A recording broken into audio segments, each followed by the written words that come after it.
बाड़मेर जैसलमेर लोकसभा क्षेत्र की बात करते हैं या हम सिर्फ और सिर्फ बाड़मेर की भी बात करते हैं तो सबसे पहले दिमाग में नाम आता है रविंद्र सिंह भाटी का।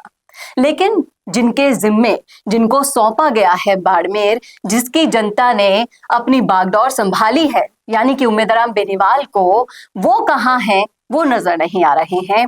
क्या कर रहे हैं वो, हर कोई पूछता है। लेकिन उम्मेदराम बेनीवाल की जब हम बात करते हैं, किस तरीके से उन्होंने इस लोकसभा क्षेत्र पर कब्जा जमाया इस बार, और जो कुछ भी हुआ उसके पीछे हरीश और पायलट का हाथ था, ये सभी जानते हैं। लेकिन आज इस वीडियो में हम बात करने वाले हैं कि क्या बाड़मेर की जनता फिर से उम्मेदराम को चुन पाएगी आगे आने वाले चुनावों में? क्या वो फिर से उन पर भरोसा कर पाएगी? क्यों, कैसे और क्यों नहीं, इन सारे सवालों के जवाब आज हम आपको इस वीडियो में देने वाले हैं, इसलिए बने रहेगा आखिर तक हमारे साथ। नमस्कार, मैं हूं चेतना शर्मा। आप देखना शुरू कर चुके हैं संवाद भारत का, भारत के लिए, और इस मुद्दे पर बातचीत करने के लिए मेरे साथ मौजूद है हमारे editor in chief Varun Bhansali ji. तो वरुण सर, जो तस्वीर हम देख रहे हैं, दिखा रहे हैं, और हर कोई जानना चाहता है कि उम्मेदराम बेनीवाल आखिर कर क्या रहे हैं। जिस तरीके से लोकसभा चली, उसमें एक छोटा सा पोर्शन उन्होंने किसानों के लिए वो बोर्ड लेकर सीढ़ियों पर बैठ गए, वो फोटोज खिंचवा ली, लेकिन उनकी अपनी आवाज निकलती हुई भी दिखाई नहीं देती, वो कोई काम करते हुए दिखाई नहीं देते, सुनाई नहीं देते। और ये हमें सबको पता है कि हरीश चौधरी और सचिन पायलट का पूरा पूरा सहयोग था उन्हें इस बार जितवाने में। उनके चाहे से हरीश चौधरी के षड्यंत्र को देख लीजिए, जिस तरीके से भी टैंट्रम्स हुए।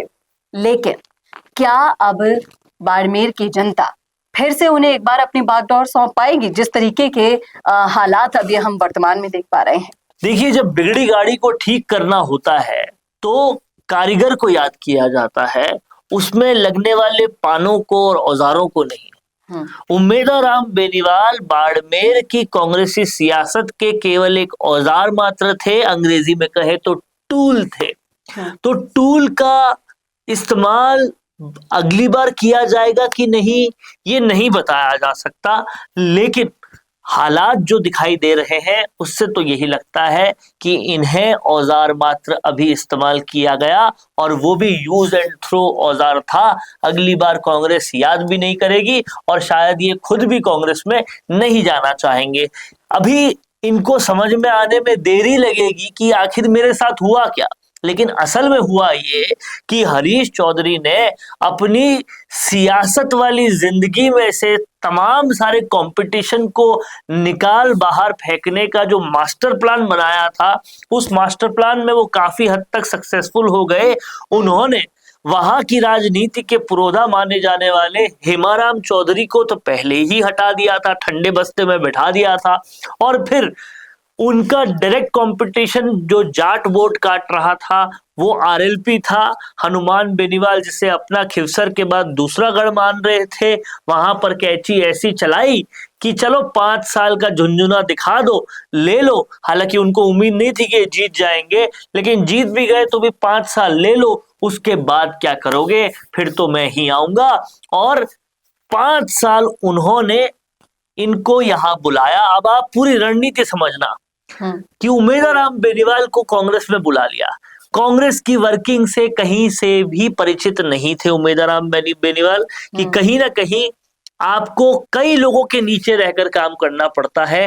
कांग्रेस पार्टी के लिए अगर आप काम कर रहे हो, पहले परिवार के नीचे आपको रहना पड़ेगा, फिर हरीश चौधरी की बात भी माननी पड़ेगी, फिर सचिन पायलट की बात भी माननी पड़ेगी, और अपनी ही पार्टी के अंदर एक दूसरे खेमे से दुश्मनी भी लेनी पड़ेगी, गहलोत खेमे से।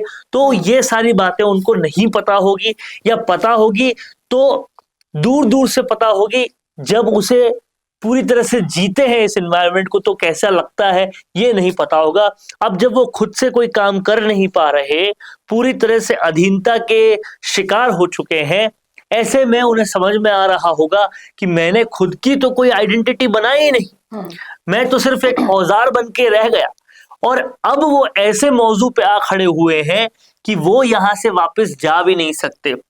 ना वो हनुमान बेनीवाल के पास जा सकते हैं क्योंकि पीठ में छुरा घोंपा है, ना किसी और पार्टी के पास जा सकते हैं क्योंकि उन्हें पता है कि ये धोखा देने की फहरिस्त में नंबर 1 पर आते हैं।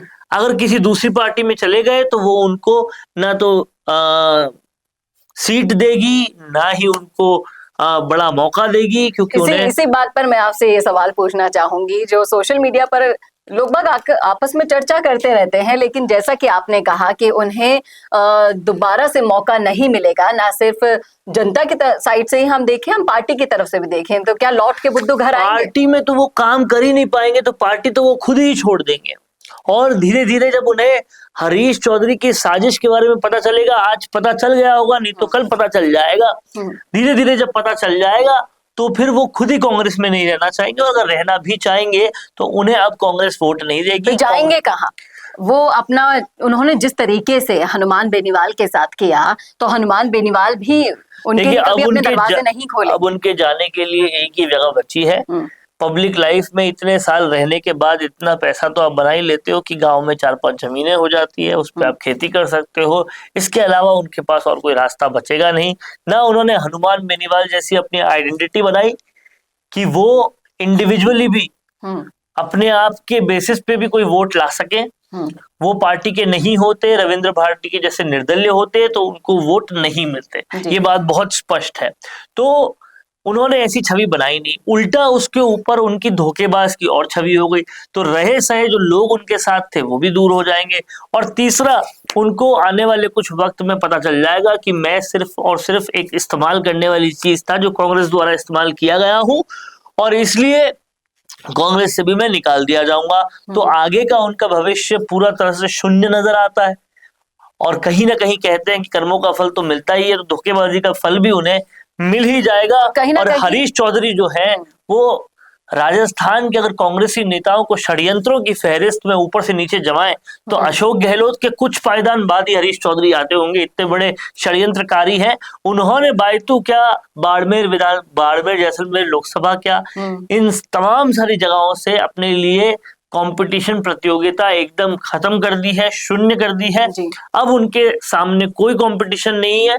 और कहीं ना कहीं उन्होंने ये भी देख लिया है कि अब जो है मुझे आगे किस तरीके से काम करना है। और अब आप देखेंगे कि वो धीरे धीरे वापस से पब्लिक के सामने आने लगे हैं और अपनी छवि को सुधारने की कोशिश कर रहे हैं। तो अपनी इच्छाएं जाहिर कर रहे हैं कि मैं बायतू से एक बार फिर से विधायक बनना चाहता हूं। तो कहीं ना कहीं न सिर्फ बायतू से विधायक बनने की, बल्कि वो एस्पिरेशंस ये भी लेके बैठे हैं कि मैं बड़ा मंत्री भी बनूंगा आने वाले वक्त में, हो सकता है मैं प्रदेश अध्यक्ष भी बन जाऊं, क्योंकि जाट कौम से वो आते हैं। और गोविंद सिंह डोटासरा के बाद दूसरे बड़े सीनियर जाट नेता, क्योंकि आप जानते हैं कि भरतपुर के विश्वेंद्र सिंह की तो साख पूरी मिट्टी में मिल ही चुकी है, दूसरे बड़े जो जाट नेता है उसके रूप में भी ये अपने आप को मानते हैं। तो देखना वाली बात ये होगी कि ये कितना सच हो पाता है और कितना नहीं, क्योंकि कहीं ना कहीं भविष्य तो उम्मीदराम बेनीवाल ने अपना छोड़ा ही नहीं। और अब हरीश चौधरी जो है वो अपने षड्यंत्रों में पूरी तरह से कामयाब होते दिखाई दे। तो ये तो थी हमारी राय इस मुद्दे पर। आपको क्या लगता है कि क्या उम्मीदराम बेनीवाल उस तेजी से, उस गति से काम कर रहे हैं जिससे जनता उन्हें फिर से चुन पाएगी, और नहीं और हाँ? दोनों में से जो भी जवाब है आपका लिखिएगा कमेंट बॉक्स में, अपनी राय लिखिएगा इस मुद्दे पर। कैसा लगा वीडियो ये बताना ना भूलिएगा, और ऐसे ही और वीडियोस के लिए देखते रहिए आपका अपना संवाद भारत का, भारत के लिए। नमस्कार। पॉडकास्ट सेटअप्स तो मिल रहे हैं लेकिन एंकर नहीं है। पॉडकास्ट सेटअप और एंकर मिल गया तो एडिटिंग नहीं है। पॉडकास्ट सेटअप भी मिल गया, एंकर भी मिल गया और एडिटिंग भी मिल गई, लेकिन उसे अपलोड करने के लिए अच्छी व्यूअरशिप वाला चैनल नहीं है। और अगर वो सब भी मिल गया तो पॉडकास्ट को अच्छे एसईओ के साथ अपलोड करने का डिजिटल सपोर्ट नहीं है। और अगर ये सारी चीजें एक साथ मिल रही हैं तो प्राइस बहुत ज्यादा हाई है। तो अगर आपको ये सारी चीजें चाहिए आपके अपने जयपुर में, जो आपको पॉडकास्ट सेटअप्स, एक्सपीरियंस एंकर्स, शानदार studio, amazing editing, 6 crore plus views वाले चैनल पर अपलोडिंग, और तो और सिर्फ पॉडकास्ट ही नहीं, उसके साथ आपको मिल रही है उसी पॉडकास्ट में 5 रील्स फ्री, वो भी सिर्फ 8,000 रुपए में। और ये सब कुछ मिल रहा है आपको सिर्फ और सिर्फ मिशी मीडिया सॉल्यूशंस में। तो सोच क्या रहे हैं? अगर आप भी चाहते हैं पॉडकास्ट के जरिए पूरे सोशल मीडिया पर छाना, तो अभी कॉन्टैक्ट कीजिए स्क्रीन पर दिए गए नंबर पर।